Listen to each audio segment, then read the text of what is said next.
नेहरू शिक्षा महाविद्यालय हिंडौन सिटी राजस्थान की ऑनलाइन क्लास में एक बार सभी प्रशिक्षणार्थियों का पुनः स्वागत है। आज हम सब लोग मौलिक अधिकारों के अंतर्गत समानता का अधिकार जो भारतीय नागरिकों को प्राप्त है के बारे में अध्ययन करेंगे। तो आइए हम सब लोग अध्ययन करते हैं समानता का अधिकार। समानता का अधिकार, और ये अधिकार जो है अनुच्छेद 14 से 18 तक हमको प्राप्त है। तो आइए इनके बारे में हम अध्ययन करते हैं। और समानता का अधिकार जो है भारतीय नागरिकों को प्रदान किया गया है मूल अधिकारों के अंतर्गत। एक प्रकार से ये प्रजातंत्र का आधार स्तंभ है, क्योंकि प्रजातंत्र की मूल भावना है जनता का जनता के द्वारा जनता के लिए शासन। अर्थात प्रजातंत्र या लोकतंत्र में जो मूल भावना है वो भावना ये है कि प्रत्येक नागरिक विधि के समक्ष राज्य के समक्ष समान है, और उसके साथ विधि या कानून या राज्य को समानता का व्यवहार करना चाहिए।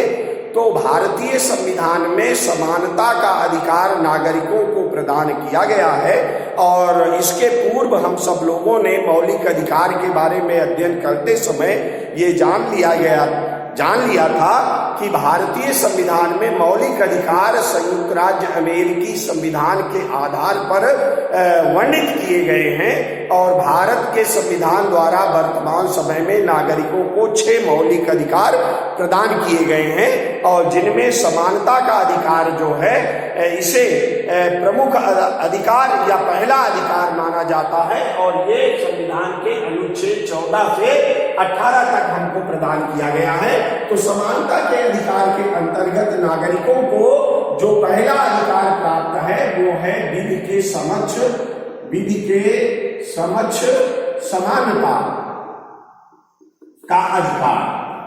जो कि अनुच्छेद 14 के अंतर्गत भारतीय नागरिकों को प्रदान किया गया है। इस अधिकार के अंतर्गत वर्ग विधि का विरोध किया गया है। ध्यान देने वाली बात यह है, वर्ग विधि क्या है? ये समानता का अधिकार हम थोड़ा सा ऐतिहासिक पृष्ठभूमि में जाना चाहेंगे कि फ्रांस की जब क्रांति हो रही थी तो उस समय निरंकुशतापूर्ण शासन होने के कारण सत्ताधारी या शासक वर्ग के द्वारा कहा जा रहा था कि मैं ही राज्य हूं, और वहां पर कई प्रकार के वर्ग स्थापित हो गए थे, और अलग अलग वर्गों के लिए अलग अलग विधि निर्धारित की गई थी या बनाई गई थी। तो अनुच्छेद 14 के अंतर्गत वर्ग विधि का विरोध करते हुए ये कहा गया है कि समान परिस्थिति में, ध्यान देने वाली बात यह है, समान परिस्थिति में सभी व्यक्तियों के लिए समान विधि होनी चाहिए, और इसका प्रावधान भारतीय संविधान में किया गया है, और जिसको ब्रिटिश संविधान के अंतर्गत कहा जाता है विधि के समक्ष समानता। और विधि के समक्ष समानता जिसे डाइसी ने कहा है कि ये लोकतंत्र का प्राण है। और दूसरी शब्दावली जो है वो विधियों के द्वारा संरक्षण। ध्यान दीजिए, तो विधि के समक्ष समानता जो है, ये विधि के समक्ष समानता ब्रिटिश संविधान की देन मानी जाती है और ब्रिटिश संविधान का प्रमुख आधार है। यद्यपि ब्रिटेन में संविधान लिखित स्वरूप में नहीं है, लेकिन ब्रिटिश शासन प्रणाली की एक विशेष व्यवस्था है विधि के समक्ष समानता। तो भारतीय संविधान के अंतर्गत विधि के समक्ष समानता शब्द जो है वो डाइसी ने जिस प्रकार उसे परिभाषित किया है उसी स्वरूप में अपनाया गया है। और दूसरा शब्द आता है विधियों के द्वारा संरक्षण, अर्थात ये शब्दावली अमेरिकी संविधान द्वारा ली गई है, और इसका तात्पर्य यह है कि सभी नागरिकों के समानता के अधिकारों का संरक्षण विधि के द्वारा किया जाएगा, और ऐसा नहीं किया जाता है या ऐसा नहीं हो रहा है तो नागरिकों के द्वारा उच्च न्यायालय या उच्चतम न्यायालय की शरण ली जा सकती है। ध्यान देने वाली बात यह है कि युक्त ढंग से लोगों को समान अवसर प्रदान करने के लिए या लोगों के साथ समानता का व्यवहार जो है वो करने के लिए राज्य जो है वो प्रयत्न करेगा, या विधि का जो उद्देश्य है या कानून है मौलिक अधिकार के अंतर्गत, तो उसके अंतर्गत यदि कहीं पर महिला या बालकों या अन्य पिछड़े वर्गों को लेकर के युक्त ढंग से प्रशासन या राज्य को ये ज्ञात होता है कि समानता नहीं है, तो उनके लिए समानता के विशेष प्रावधान करना समानता के अधिकारों का उल्लंघन नहीं माना जाएगा। तो इसको हम इस रूप में देखते हैं कि विधि के समक्ष समानता का जो अधिकार है वो भारतीय नागरिकों को अनुच्छेद 14 के द्वारा प्रदान किया गया है। और इसके पश्चात दूसरा जो अधिकार है वो है धर्म, मूल वंश, जाति, लिंग या जन्म स्थान के आधार पर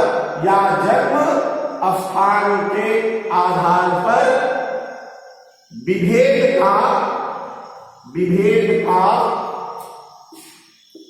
प्रतिषेध ये अनुच्छेद 15 के अंतर्गत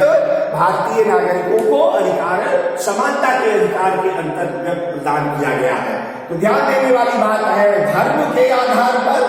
मूल वंश के आधार पर, जाति के आधार पर, लिंग या जन्म स्थान के आधार पर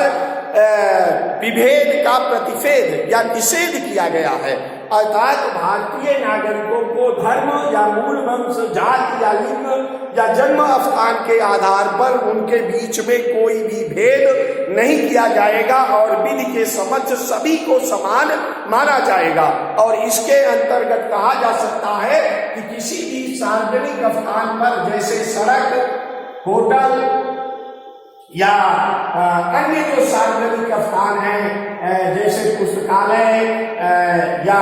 कुआं या पीने के पानी के स्रोत या अन्य जो सार्वजनिक स्थान है वहां पर नागरिकों को किसी भी प्रकार से ये नहीं कहा जा सकता कि धर्म या उनके मूल वंश या जाति या लिंग या जन्म स्थान के आधार पर कोई भेद किया जाएगा। और ये अनुच्छेद 15 के अंतर्गत भारतीय नागरिकों को अधिकार प्रदान किए गए हैं। लेकिन ध्यान देने वाली बात यह है कि अनुच्छेद 15 के सेक्शन 4 और 5 के अंतर्गत, सेक्शन 4 और 5 के अंतर्गत यदि राज्य के द्वारा किसी विशेष पिछड़े वर्ग को सामाजिक आर्थिक आधार पर यदि कुछ सुविधाएं प्रदान की जाती हैं तो वह सुविधाएं जो हैं एक प्रकार से समानता के अधिकार का उल्लंघन नहीं मानी जाएंगी, क्योंकि यदि राज्य को या कार्यकारी व्यक्ति को, जिसमें विधायिका और कार्यपालिका आते हैं, को ये ज्ञात होता है या सरकार को, कार्यपालिका को, विधायिका को ये दिखाई पड़ता है या अवलोकित होता है कि कुछ पिछड़े वर्ग हैं और वो पिछड़ापन जो है उनका सामाजिक आर्थिक आधार पर है, तो उनको कुछ विशेष सुविधाएं संविधान के अनुच्छेद 15 के सेक्शन 4-5 के अंतर्गत जो प्रदान की जाती हैं, इसी के अंतर्गत पिछड़े वर्गों को आरक्षण हमारे देश में प्रदान किया गया है। और समय समय पर उसकी व्याख्या उच्चतम न्यायालय और उच्च न्यायालयों के द्वारा की गई है। और कितना आरक्षण होना चाहिए, कैसे होना चाहिए, ये भारत के संदर्भ में या भारतीय समाज में या भारतीय परिवेश में विवाद का विषय रहा है। और समय समय पर इसको लेकर के उच्चतम न्यायालय या उच्च न्यायालय का दरवाजा खटखटाया जाता रहा है। और संविधान ने मौलिक अधिकारों के अवलोकन या उनके ऊपर दृष्टिपात करते हुए या उनकी व्यवस्था का पुनरीक्षण करते हुए व्यवस्था समय समय पर प्रदान की है। तो इसके अंतर्गत अनुच्छेद 15 के अंतर्गत भारतीय नागरिकों को समानता का अधिकार प्राप्त है कि धर्म, मूल वंश, जाति या लिंग या जन्म स्थान के आधार पर उनके बीच में कोई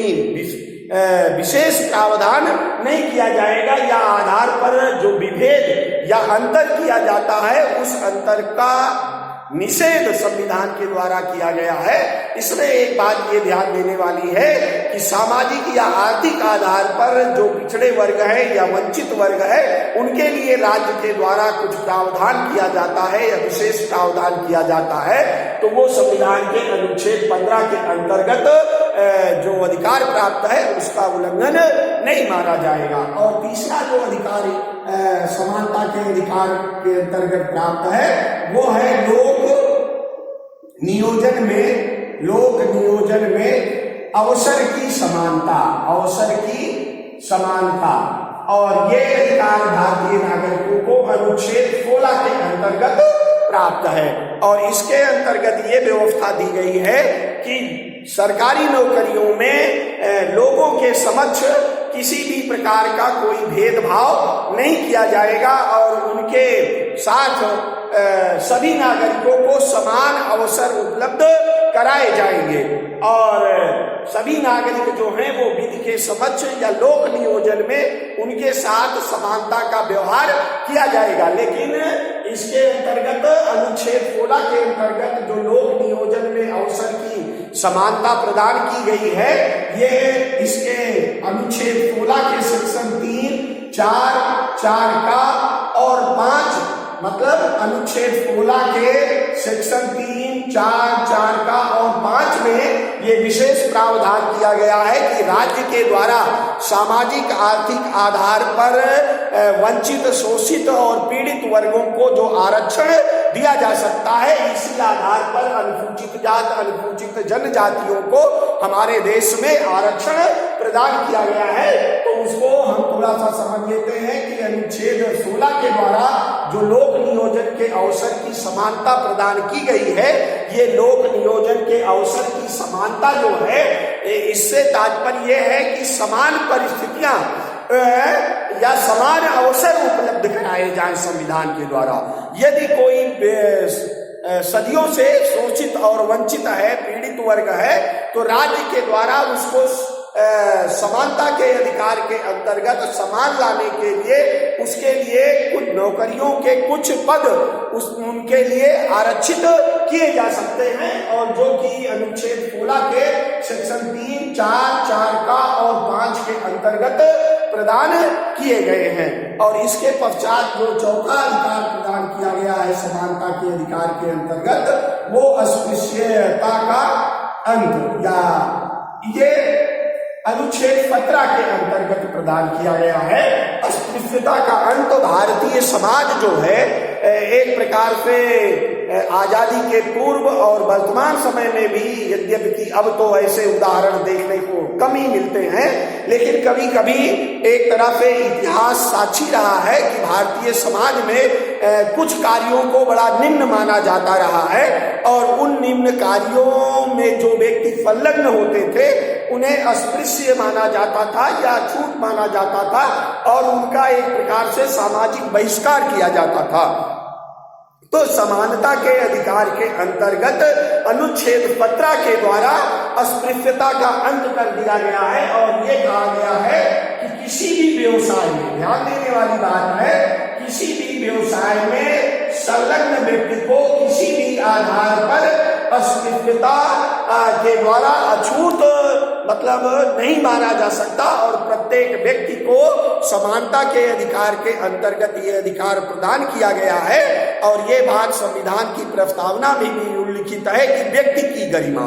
और ध्यान देने वाली बात यह है कि जो व्यक्ति की गरिमा है उसको मौलिक अधिकारों के अंतर्गत, समानता के अधिकार के अंतर्गत एक प्रकार अनुच्छेद 17 के द्वारा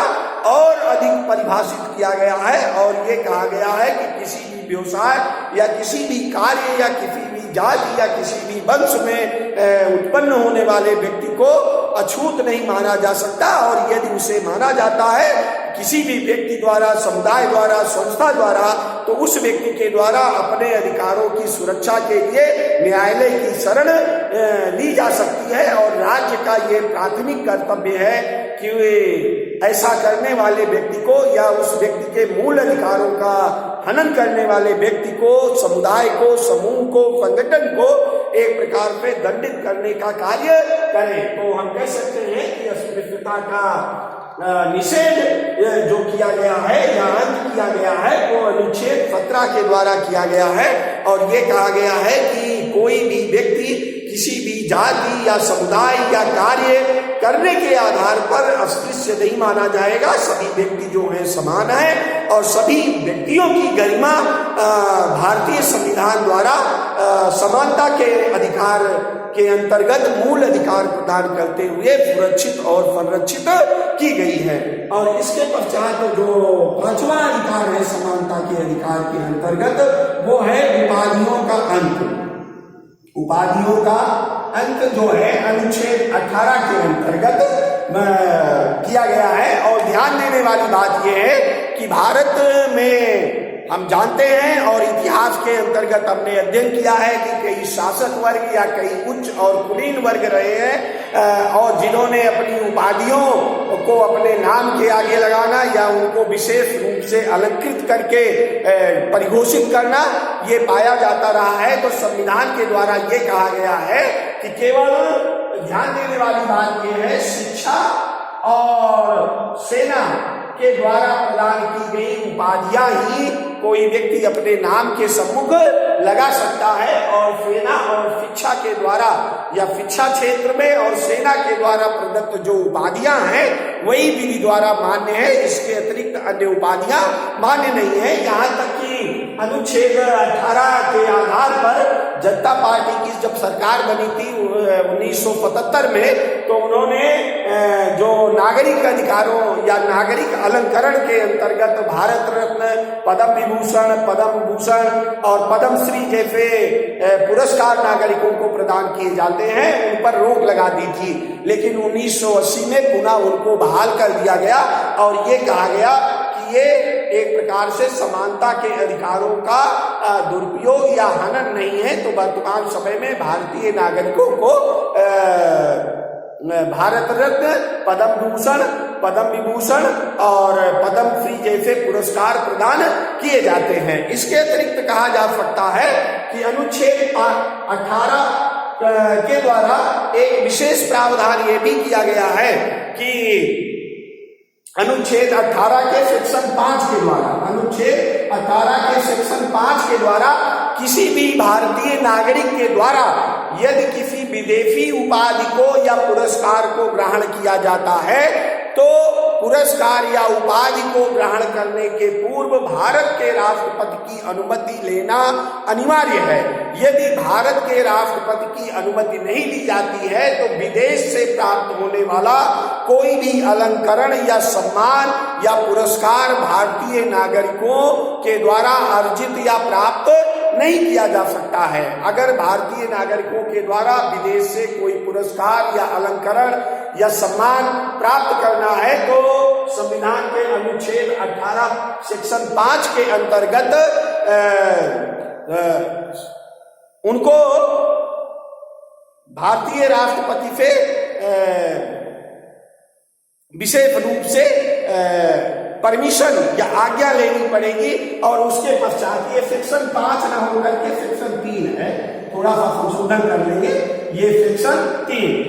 अनुच्छेद 18 के सेक्शन 3 के अंतर्गत कोई विदेशी पुरस्कार प्राप्त करने के पूर्व विदेशी पुरस्कार प्राप्त करने के पूर्व राष्ट्रपति महोदय की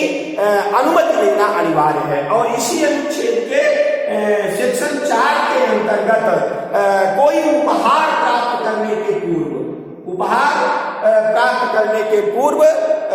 नागरिकों को या भारतीय नागरिकों को भारतीय राष्ट्रपति की अनुमति लेना अनिवार्य होता है। तो हम कह सकते हैं कि समानता के अधिकार के अंतर्गत